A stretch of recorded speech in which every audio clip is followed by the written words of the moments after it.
What's up, fight fans? This is Kurt DeVille with Counterpunch Boxing News, and I want to talk to you guys about the face-off from yesterday between Shawn Porter and Danny Garcia. Mr. Showtime, Mr. Swift, they went face-to-face.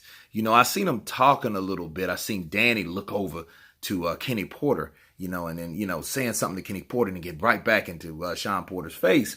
And Shawn was just straight focused on Danny, and I noticed something, man, that Shawn's a lot shorter than Danny. I thought those guys were like equal in height until Shawn jumped into the ring last year. But, I thought, maybe it's because, one guy's on one side, but I definitely seen the size advantage that Danny had, but I really seen it in the face-off, and Shawn Porter's about like Manny's height, and I didn't know that Danny was that much. He probably got this guy over like an inch and a half or something like that. He looks like the much bigger guy, right? I see this fight. It's gonna be a really good fight, man. Those guys, their styles are different, but whereas skill, you can't really. I think Danny's the better boxer, but skill wise and rankings, Shawn and Danny are right at they're at the top level. That's kind of like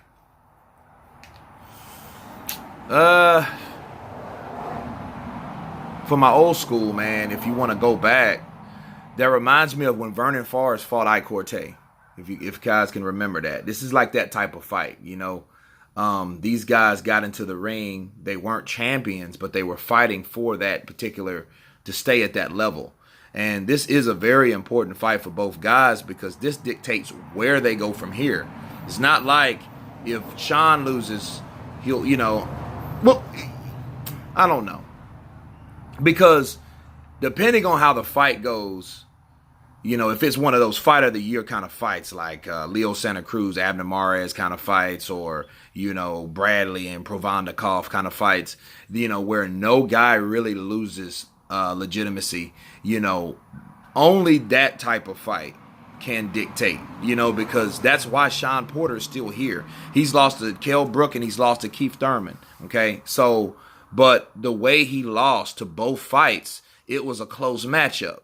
Okay. So him fighting Danny, and if it's tooth and nail, they're fighting down to the wire, and Danny wins by the hairs of his chinny chin, they might want to do it again. Or, Shawn is going to be put in with a guy. But what I'm afraid of, let's say Shawn loses tonight, which I think he's going to lose by decision.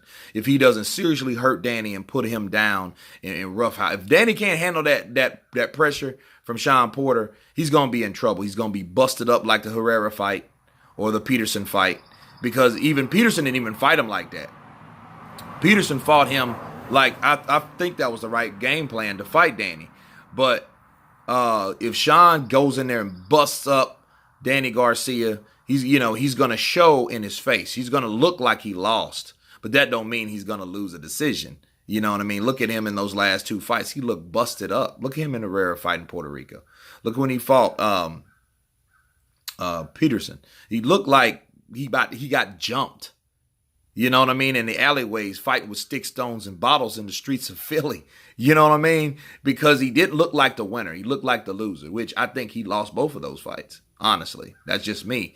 And because of those fights, they were high-end fights, high-level fights. This is a higher-level fight. This is Shawn Porter, though.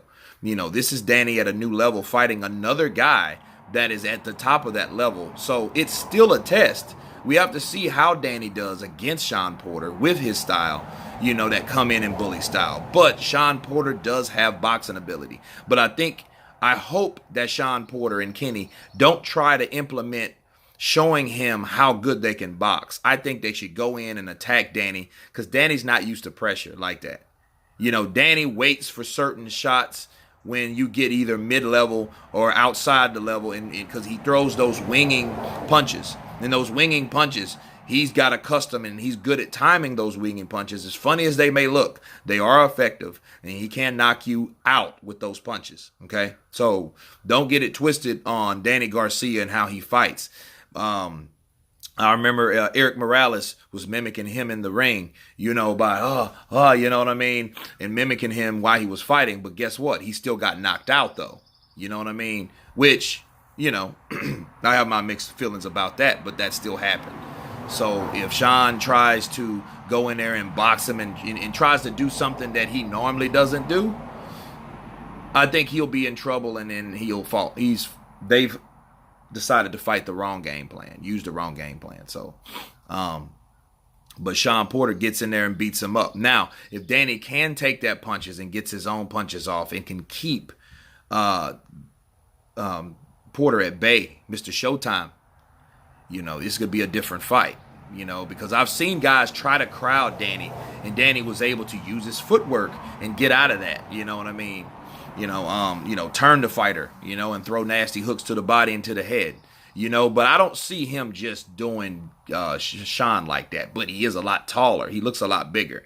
And then today, they've rehydrated. I have to see how they look into the ring, because now Danny Garcia is a full-fledged welterweight, I believe, but coming from 140, how would his power affect Shawn Porter and versus how would Shawn Porter's power affect Danny Garcia? Because again, Shawn Porter's no Herrera, okay?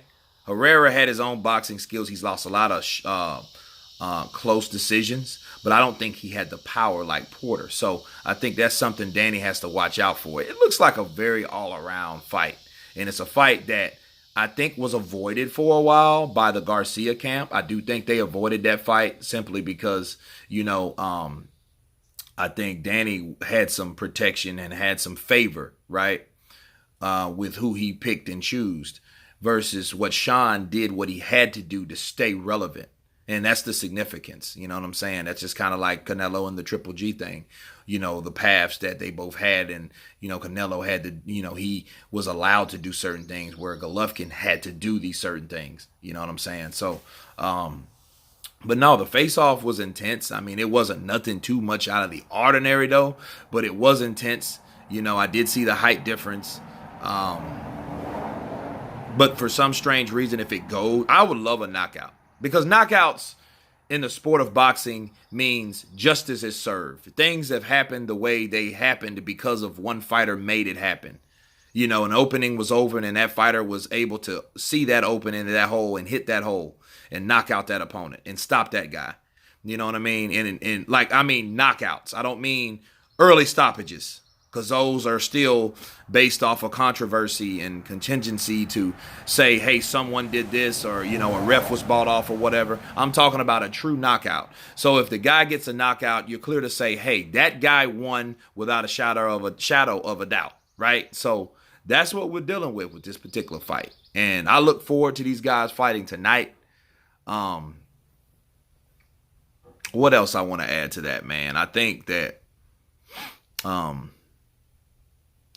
Shawn should control. Well, I think that Danny should control the pace. If he can control the pace, he can do a lot. But that's keeping Shawn off him, though.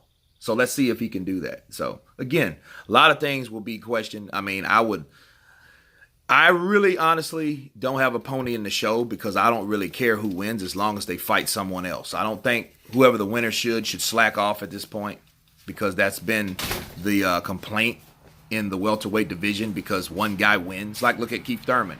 He hasn't fought anyone since March, since he beat Danny Garcia. You know what I mean? At least Danny Garcia is making an effort. But who's to say if Danny Garcia would have won, would he have done the same thing? Would we even seen a Shawn Porter fight? You see what I'm saying? So no one really knows what fights will take place. So we just hope whoever wins takes on Errol Spence and or takes on a top fighter somewhere. You know what I mean? Because everyone wants to target Keith Thurman, and Keith Thurman don't want to be targeted right now. He's not even fighting. So just leave that man be. Let him get his bearings back and, allow him not to have excuses. But anyway, you guys tell me what you think about this particular video. Who you think is going to win tonight between Showtime and Swift. And, and please subscribe. And you guys been counterpunched. Peace.